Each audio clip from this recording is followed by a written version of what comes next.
Hi friends, ഇന്ന് ഞാൻ നിങ്ങൾക്കൊക്കെ ഇഷ്ടപ്പെടുന്ന ഒരു റെസിപ്പി ആയിട്ടാട്ടോ വന്നിട്ടുള്ളത്. അപ്പോൾ ഞാൻ ബ്രെഡ് സാൻഡ്വിച്ച് ആട്ടോ ഉണ്ടാക്കാൻ പോണത്. അപ്പോൾ 2 മുട്ട പുഴുങ്ങി വെച്ചിട്ടുണ്ടായിരുന്നു, അതിൻ്റെ വെള്ള കൊണ്ടാട്ടോ ഉണ്ടാക്കാൻ പോണത്. അപ്പോൾ ഇതിലേക്ക് ആവശ്യമായിട്ടുള്ള വെളുത്തുള്ളി കൂടി ഇട്ട് കൊടുത്തിട്ടുണ്ട്, ഒരല്പം സുർക്ക കൂടി ഒഴിച്ച് കൊടുത്തിട്ടുണ്ട്, ഒരു 1/2 സ്പൂൺ സാദാ ഓയിലാട്ടോ ഒഴിച്ച് കൊടുത്തിട്ടുള്ളത്. അപ്പോൾ ഞാനിതൊന്ന് കറക്കിയെടുത്ത് വരാം. അപ്പോൾ നമ്മുടെ മയോണൈസ് നന്നായി തന്നെ കിട്ടിയിട്ടുണ്ട് കേട്ടോ. അപ്പോൾ ഞാൻ ഇതിൽ ഉപ്പിടാൻ മറന്നു പോയിരുന്നു. അപ്പോൾ ഒരല്പം ഉപ്പും കൂടി ചേർത്ത് കൊടുക്കുന്നുണ്ട്. കുറച്ച് പുളി കുറവുണ്ട്, അപ്പോൾ കുറച്ചും കൂടി സുർക്ക ഒഴിച്ച് കൊടുക്കുന്നുണ്ട്. ഒരല്പം പഞ്ചസാര കൂടി ചേർത്ത് കൊടുത്ത് ഒന്നും കൂടി നന്നായി കറക്കിയെടുത്ത് വരാം കേട്ടോ. അപ്പോൾ നന്നായി തന്നെ കിട്ടിയിട്ടുണ്ട്, നന്നായി കട്ടിക്ക് തന്നെ കിട്ടിയിട്ടുണ്ട്. അപ്പോൾ നമ്മുടെ സാധാ മയോണൈസ് പോലെ തന്നെ ആട്ടോ ഇതും നന്നായി തന്നെ കിട്ടിയിട്ടുണ്ട്. അപ്പോൾ ഞാനിത് ഫില്ലിങ്സിന് ആവശ്യമായിട്ടുള്ള പച്ചക്കറി ഒന്ന് അരിഞ്ഞ് വെച്ചിട്ടുണ്ട്. അപ്പോൾ ഞാനിതൊന്ന് റോസ്റ്റ് ചെയ്തെടുക്കാൻ പോവാം കേട്ടോ. ചെറുതായിട്ടൊന്ന് പച്ചച്ചോവ ഒന്ന് മാറാൻ വേണ്ടിയിട്ട് ചെറുതായിട്ടൊന്ന് ചൂടാക്കുന്നേ ഉള്ളൂ. അപ്പോൾ കുട്ടികൾക്കൊക്കെ നല്ല ഇഷ്ടമായിരിക്കും കേട്ടോ അത്. അപ്പോൾ നിങ്ങളൊന്ന് തയ്യാറാക്കി നോക്കൊണ്ടു. നിങ്ങൾക്കൊക്കെ അറിയാം, എന്നാലും ഞാനൊന്ന് പറഞ്ഞു എന്നേ ഉള്ളൂ. അപ്പോൾ ഞാൻ തക്കാളി ഒന്ന് റോസ്റ്റ് ചെയ്തെടുക്കുന്നുണ്ട്. അപ്പോൾ അതിൻ്റെ ഉള്ളിലത്തതൊന്നും ഞാൻ കളഞ്ഞിട്ടില്ല കേട്ടോ, അങ്ങനെ തന്നെ റോസ്റ്റ് ചെയ്തെടുക്കുകയാണ്. അപ്പോൾ ഇതിലേക്ക് ക്യാബേജും കൂടി ഞാൻ റോസ്റ്റ് ചെയ്തെടുത്തിട്ടുണ്ട് കേട്ടോ, അത് കാണിക്കാൻ മറന്നു പോയതാണ്.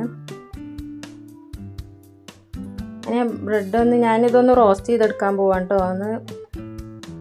അപ്പോൾ ഞാൻ ഫില്ലിങ്സ് ഒന്ന് റെഡിയാക്കുന്നുണ്ട്, ഒക്കെ വെച്ച് കൊടുത്തിട്ടുണ്ട് കേട്ടോ. അപ്പോൾ അതിൻ്റെ മുകളിൽ കുറച്ചും കൂടി മയോണൈസും കൂടിയും ചേർത്ത് കൊടുക്കുന്നുണ്ട്.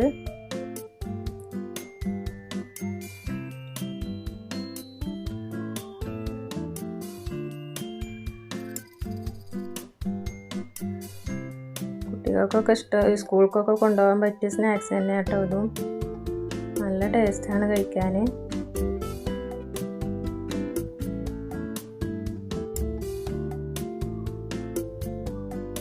ചെറുതായിട്ടൊന്ന് റോസ്റ്റ് ചെയ്യുന്നുള്ളൂ കേട്ടോ. അപ്പോൾ നമ്മുടെ സാൻഡ്വിച്ച് റെഡി ആയിട്ടുണ്ട്, ബ്രെഡ് സാൻഡ്വിച്ച് റെഡി ആയിട്ടുണ്ട്.